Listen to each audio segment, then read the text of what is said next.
Hi, this is David Stanko for AmericanSalon.com. Join me every other week to hear me interview industry celebs and other interesting folks. Here we go. Well, hello everyone. Today I have the wonderful opportunity to sit here with Mr. Gordon Miller right here in New York City in the American Salon offices. How are you, Gordon? David, I'm fantastic. It's so nice to have you here at American Salon. We're excited to be the first on your audio blog.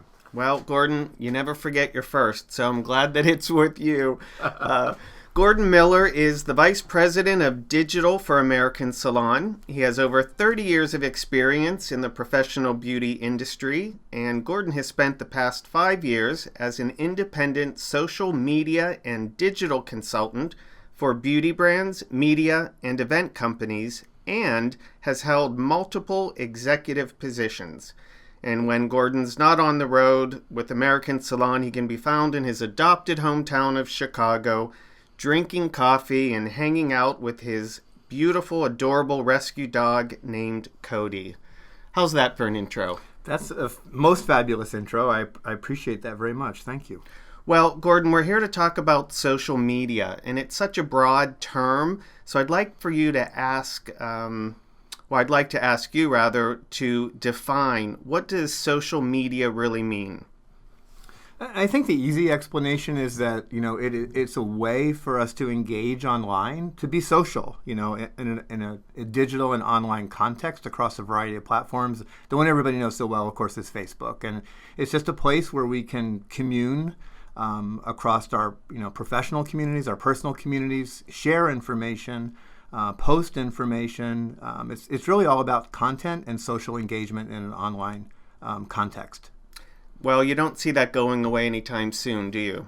No, I think it's very much here to stay, and I think again, Facebook is kind of the big kahuna in the mix, but we see all kinds of upstarts that are grabbing their piece of the pie. Instagram probably being the most obvious, and now we see things like Periscope where people are live streaming videos, often of interesting things, and more often in the upstart world, non-interesting things. I recently watched a iconic beauty friend eating a frittata in the country, and so I'm waiting for some of these platforms to evolve into more interesting content, but time will tell.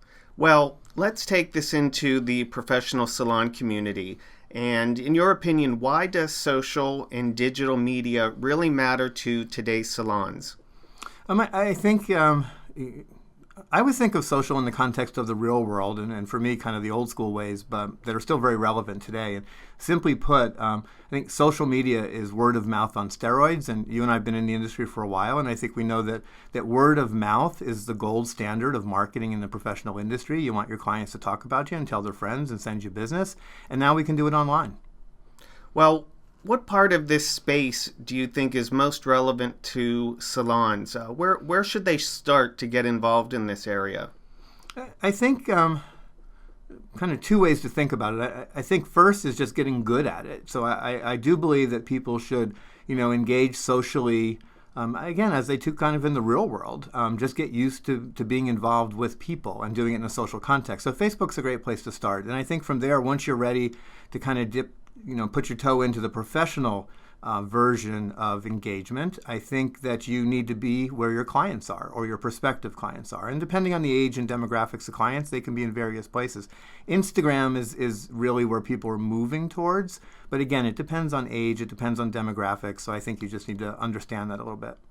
Now, I get the chance to travel all over like you do, and it's amazing whenever you ask somebody to capture a formula for hair color, or they want to take a look at a model, they immediately pull out their phone and they start going for it right there on Instagram. And I've seen my count increase double-fold sometimes by just making this suggestion. So it's clearly out there for people. How do you think salons really should be most efficient or make time for this medium of social and digital media? Again, I go back to the real world as the analogy, and I believe that those who are most successful in this space are natural marketers, even if they don't think of themselves that way. It's a never-ending conversation with client after client, guest after guest, the people you run into at Starbucks around the corner, the people who are doing business, close to the business that you're in. And so, all those things I think you transfer into your online world. Those who do it well do it all day, every day.